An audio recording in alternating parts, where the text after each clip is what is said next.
Selamat datang di Bahas Anime, tempat di mana teori tergila dari dunia One Piece kita bongkar habis. Dan hari ini, kita akan bahas satu topik yang bisa mengubah seluruh cara pandang kita terhadap sejarah dunia One Piece, yaitu Imu. Tapi bukan sekadar Imu sebagai penguasa rahasia dunia kali ini, kita masuk lebih dalam. Apakah Imu adalah pengguna buah iblis paling awal dalam sejarah? Pertama-tama, mari kita lihat kembali misteri terbesar tentang Imu. Tidak ada catatan sejarah resmi tentang dirinya. Namanya tidak muncul dalam dokumen apapun, bahkan tidak diakui secara formal oleh pemerintah dunia. Tapi anehnya, seluruh Gorosei tunduk padanya. Bahkan Raja Dunia sekalipun tidak memiliki kekuasaan sebesar ini. Lalu kenapa eksistensinya begitu tersembunyi? Jawabannya bisa jadi, karena Imu bukan manusia biasa, tapi entitas kuno yang sudah hidup selama berabad-abad. Dan kalau kita berbicara tentang umur panjang dan kekuatan abnormal, hanya ada satu hal yang bisa menjelaskan, buah iblis. Tapi bukan buah iblis biasa. Ada teori yang menyebutkan bahwa Imu adalah pengguna buah iblis pertama, buah yang menjadi cikal bakal seluruh buah iblis lainnya. Buah ini tidak hanya memberi kekuatan, tapi juga memberi kendali atas sistem itu sendiri. Mungkin dari sinilah asal konsep buah iblis bermula. Apa buktinya? Pertama, Imu memiliki kekuatan misterius yang belum pernah ditunjukkan oleh karakter manapun. Dalam manga terbaru, kita melihat Imu menghancurkan kerajaan Lulusia hanya dengan satu gerakan dari langit. Apakah itu senjata kuno seperti Uranus? Atau buah iblis yang mampu mengendalikan energi semesta?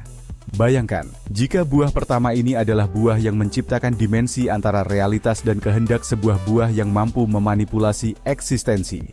Buah seperti itu bisa menghapus negara dari sejarah, atau bahkan memanipulasi waktu, usia, dan memori. Dan jika itu benar, Imu bisa jadi telah hidup sejak abad kekosongan, menyaksikan sendiri kejatuhan kerajaan kuno, dan kemudian mendirikan pemerintah dunia untuk menghapus sejarah itu. Yang menarik, konsep ini mirip dengan kemampuan Law yang bisa menciptakan room dan mengendalikan ruang. Tapi jika Imu punya buah asal, dia tidak hanya bisa mengendalikan ruang, tapi juga eksistensi manusia dan bangsa. Beberapa teori menyebut nama buah ini sebagai Hito Hito Nomi, model Tuhan awal buah, yang bukan hanya memberi kekuatan, tapi juga posisi sebagai entitas ilahi. Dan bukan kebetulan jika Joy Boy dan Nika juga dikaitkan dengan buah Hito Hito, ini bisa jadi semacam dualitas. Imu sebagai pengendali, Nika sebagai pembebas. Dua kekuatan dari asal yang sama, tapi dengan kehendak yang bertolak belakang. Lalu kenapa Imu masih hidup?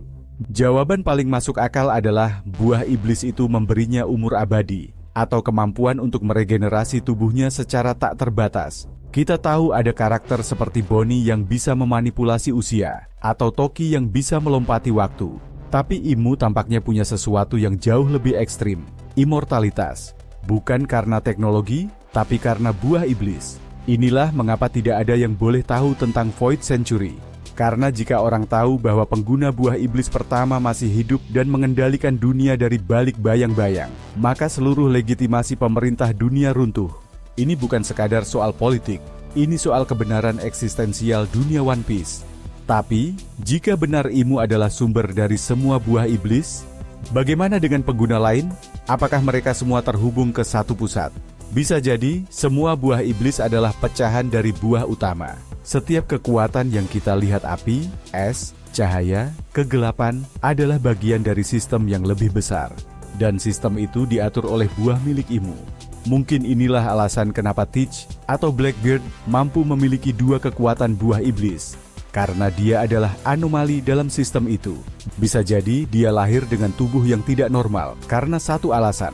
Dia adalah resonansi dari buah iblis utama. Dan mungkin dia diciptakan sebagai alat untuk menjatuhkan Imu. Tapi di sisi lain, ada Joy Boy pengguna buah Hito Hito model Nika yang terlahir kembali lewat Luffy. Bukan karena kebetulan, tapi karena sistem itu sendiri menolak ketidakadilan yang diciptakan Imu. Sistem itu menciptakan penyeimbang, seorang pembebas. Jadi, apakah Imu bisa dikalahkan? Jawabannya bukan hanya di kekuatan fisik, tapi di pemahaman akan sejarah. Satu-satunya cara untuk menghentikan Imu mungkin adalah dengan mengetahui asal buah iblis itu sendiri. Dan itu hanya bisa ditemukan di Laugh Tale. Inilah mengapa perjalanan topi jerami semakin penting.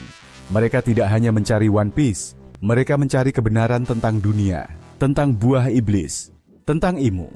Dan mungkin pada akhirnya Luffy akan berdiri sebagai satu-satunya pengguna buah iblis yang mampu menantang buah iblis pertama. Perang ini bukan hanya tentang kekuatan, tapi tentang siapa yang lebih pantas mengubah dunia. Tulis pendapatmu di kolom komentar. Apakah menurut kalian Imu benar-benar pengguna buah iblis pertama? Atau ada kekuatan lain yang lebih misterius lagi? Jangan lupa untuk like, subscribe, dan aktifkan lonceng notifikasi. Karena kita akan terus bahas teori tergila dari dunia One Piece hanya di Bahas Anime.